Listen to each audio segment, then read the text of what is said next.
ನಮಸ್ಕಾರ ಸ್ನೇಹಿತರೆ, ಬಿಯರ್ ಕುಡಿಯೋದು ಅಥವಾ ಬಿಡೋದು ನಿಮ್ಮ ಮೇಲೆ ಬಿಟ್ಟಿದ್ದು. ಆದರೆ ಈ ವಿಡಿಯೋ ನೋಡಿದ ಮೇಲೆ ನೀವು ಕೂಡ ಬಿಯರ್ ಕುಡಿಯೋಕ್ಕೆ ಸ್ಟಾರ್ಟ್ ಮಾಡ್ತೀರಾ. ಬಿಯರ್ನಲ್ಲಿ ಸೋಡಿಯಂ, ಪೊಟ್ಯಾಷಿಯಂ, ಮ್ಯಾಗ್ನೀಷಿಯಂ ಜೊತೆಗೆ ನಾನಾ ರೀತಿಯ ನ್ಯೂಟ್ರಿಯೆಂಟ್ಸ್ಗಳಿರುತ್ತೆ. ಸಮಯಕ್ಕೆ ಸರಿಯಾಗಿ ವಿಟಮಿನ್ಸ್ನ ತಗೊಳ್ಳೋಕ್ಕೆ ಆಗ್ತಾ ಇಲ್ಲ ಅನ್ನೋರಿಗೆ ಬಿಯರ್ ಒಳ್ಳೆಯ ಆಪ್ಷನ್.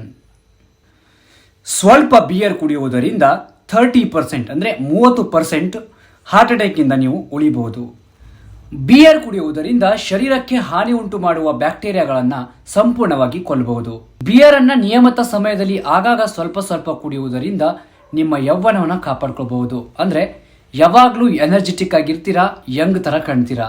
ಬಿಯರ್ ಕುಡಿಯೋದ್ರಿಂದ ಇನ್ನೊಂದು ಲಾಭ ಇದೆ. ಅದೇನಪ್ಪ ಅಂದರೆ ನಿಮ್ಮ ಕಿಡ್ನಿ ಸ್ಟೋನ್ಸ್ ಆಗಿರ್ಬೋದು ಅಥವಾ ಯಾವುದೇ ರೀತಿಯ ಸ್ಟೋನ್ಸ್ಗಳನ್ನು ಕರಗಿಸಲು ಬಿಯರ್ ಉತ್ತಮ ಮದ್ದಾಗಿದೆ. ಯಾಕೆಂದರೆ ಅದು ನಿಮ್ಮ ಶರೀರದಲ್ಲಿ ಯೂರಿನ್ ಮೂಲಕ ಏನು ಹೊಟ್ಟೆ ಹರಳು ಇರುತ್ತಲ್ಲ ಅದು ಆಚೆ ಬರುತ್ತೆ.